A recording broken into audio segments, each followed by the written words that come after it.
গুলির শব্দ আর ফজরের আজান, এটাই ছিল আমাদের জুলাই। বেশি দিন আগের কথা না, মাত্র 2 বছর আগের কথা। এখন যদি আপনাকে জিজ্ঞেস করি জুলাইয়ের মূল ব্যর্থতাটা কি, আপনারা চট করে মনে আসবে শাওনের স্ট্যাটাস, মাহি স্ট্যাটাস, পিয়া জান্নাতুলের লাফালাপি, আর যুবলীগের নেত্রী ওই থুকু বিএনপির এমপি নীলুফারের ওই বক্তব্য।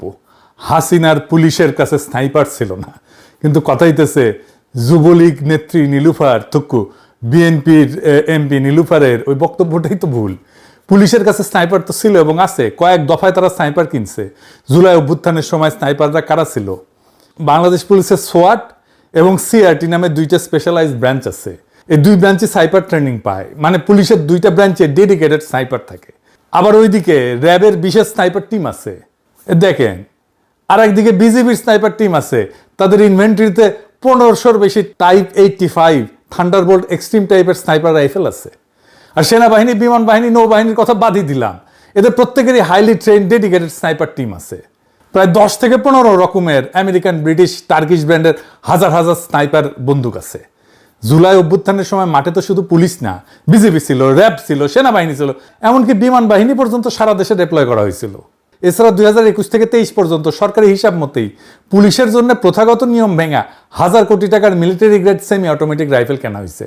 এত কিছুর পরেও কিছু জাউরা জুলাই আন্দোলনের সময় স্নাইপার নিয়ে নানা গুজব আর কনস্পিরেসি থিওরি হাজির করে, আর বলে যে আইন শৃঙ্খলা বাহিনীর কাছে স্নাইপার ছিল না। আওয়ামী লীগ বলে বলুক, বিএনপির নেত্রী নীলুফার কেন বলে, ওরে আর আমি কি বলবো। এডিটর সাহেব দেখান মোশাররফ করিম কি কইছে নীলুফার রে। এক কাজ কর, তুই গু খা, তাজা গু না, 3 দিনের বাসি গু খাবি। তারপরে নীল নীল মোটা মোটা মাছি উড়ে বেড়াচ্ছে, সেই গু খা, মাছি সহ খা, কটকট করে শব্দ হবে, ক্রিসপি গু খা। শুনেছো নীলুফার ঠিক মতো কথা কব একেবারে। এরপরে হাউকাও শুরু করলো মাতারি শাওন, সে নাকি জুলাইকে তার সাথে এসে দাঁড়াইলো আরো 2 মাতারি, মাহি আর জান্নাতুল পিয়া। এই যে হাউকা হইল সপ্তাহ জুড়ে, এগুলো আসলে কি? এগুলো ডিজাইন করা হয়েছে, কারা করেছে বুঝে নেন। একসাথে এগুলো দিয়ে চিল্লানি, এগুলো সাজানো জিনিস, যেন কিছু থেকে আপনার আমার নজর সরাই দিতে পারে। আর কোনো কারণ নাই। যে বিএনপি জুলাইয়ের পক্ষে বলতেছে এখন, এমনকি শিলং সালাউদ্দিন পর্যন্ত বলে আওয়ামী লীগের রাজনৈতিক পতন হয়েছে, আওয়ামী লীগের রাজনৈতিকভাবে নিপাত হয়েছে, নির্মূল হয়েছে, দাফন হয়ে গেছে দিল্লিতে। সেই আওয়ামী লীগ বাংলাদেশে আর কোনোদিন রাজনীতি করতে পারবে না। রাজনৈতিক দল হিসাবে আওয়ামী লীগের বিচার দাবি করেছি আমরা, আপনারা দাবি করেছেন, তদন্ত পরিচালিত হচ্ছে। ইনশাআল্লাহ খুব শিগগির রাজনৈতিক দল হিসাবে সেই রাজনৈতিক দলকে বিচারের কাঠগড়ায় নিয়ে যাওয়া হবে। সংবিধানের 47 আর্টিকেল অনুসারে আইন সংশোধন করা হয়েছে, সন্ত্রাস বিরোধী আইনে আছে, আইসিটি একটা আছে, রাজনৈতিক দলের সংগঠনের বিচার করা যাবে। যে কারণেই হোক, সেই বিএনপির এমপি হুদা কামে জুলাইয়ের বিরুদ্ধে বলে না। তাইলে আসেন ধাপে ধাপে বুঝে দেখি আসলে কি লুকাইতে চায় তারা, আর কেন তারা এটা বলে। এইগুলা ডিস্ট্রাকশন, কোনো দুর্ঘটনা না, কোনো স্বতঃস্ফূর্ত ঘটনাও না। এটা একটা কৌশল, হঠাৎ কইরা হয় নাই। এইটা একটা বহুত পুরানা কৌশল। এই কৌশল ব্যবহার করে গোয়েন্দা সংস্থা, রাষ্ট্রযন্ত্র আর বাঙ্গু এলিট মিডিয়া, ফুন্দের আলো, দিল্লি স্টার, ছায়ানট, উদিসি, এদের পিছনে ইন্ডিয়ান কালচারাল এস্টাবলিশমেন্ট। এইটার আবার একটা একাডেমিক নামও আছে। যাই হোক, সেটা যাওয়ার আগে আপনাদের কয়টা জিনিস দেখাই। এই যে মেরিল প্রথম আলো পুরস্কার দেখেছেন না আপনারা? প্রত্যেক বছর হয়, তাই না?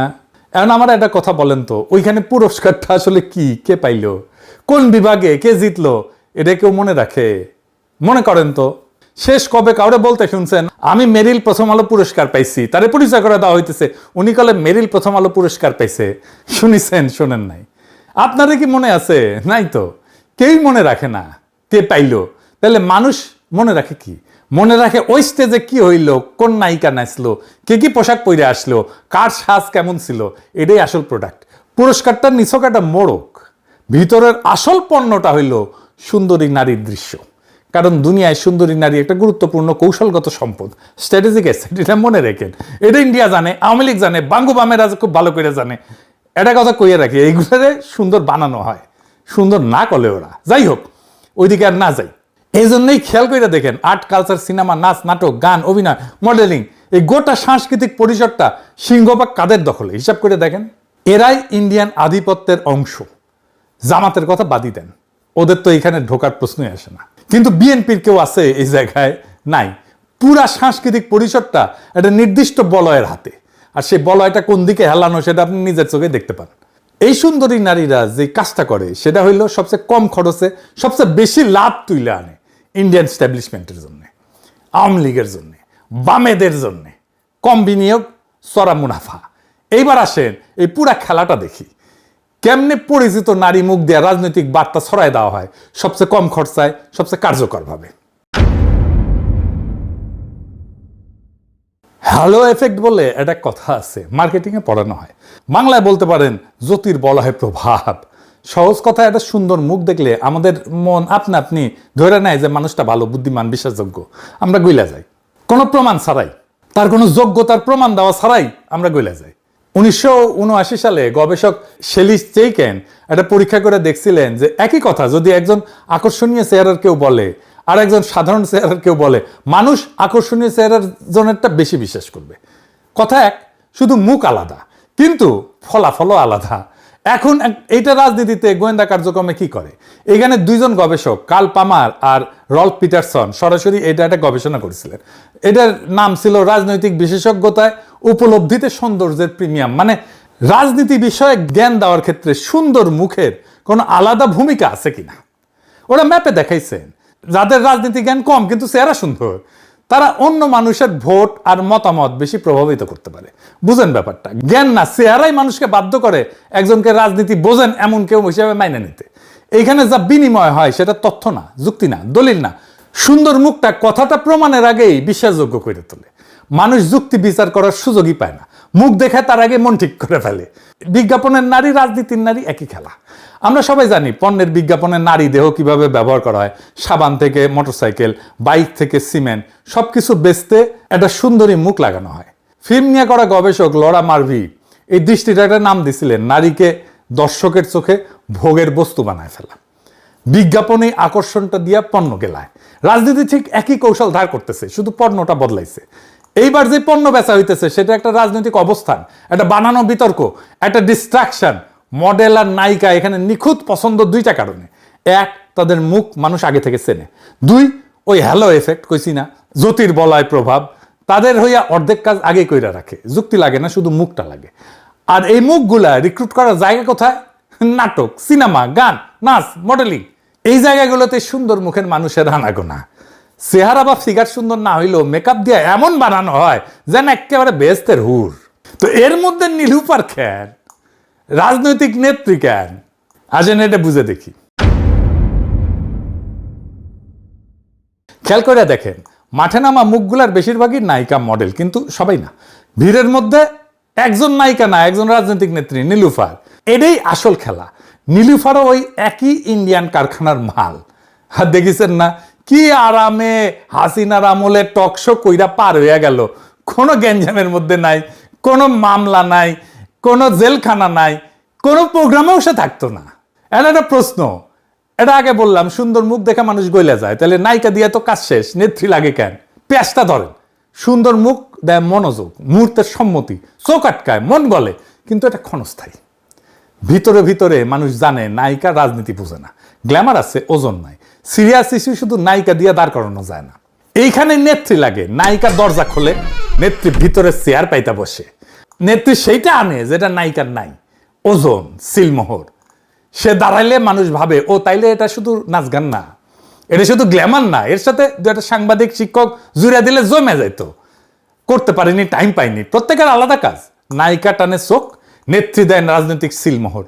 নায়িকা আনে সৌন্দর্য, নেত্রী আনে দোহাই। একটা টানে আর একটা টিকায়। রং আর সিল একই সাথে। জাল নোটও এতে আসলের মতো মনে হয়। তো এই মেশিন, এই সিস্টেম গোয়েন্দা সংস্থার এত কাছে এত জনপ্রিয় কেন? কারণ এটা সস্তা আর নিরাপদ। ইন্ডিয়ার রয়ের টাকা পয়সা কম। এরা কাজ করে মূলত মাইয়া দিয়া। এক টিকিটে 2 ছবির মতো। হানি ট্র্যাপও ইউজ করা যায়, কাজও করা যায়। আর সুবিধা আছে, এটা ঢাল।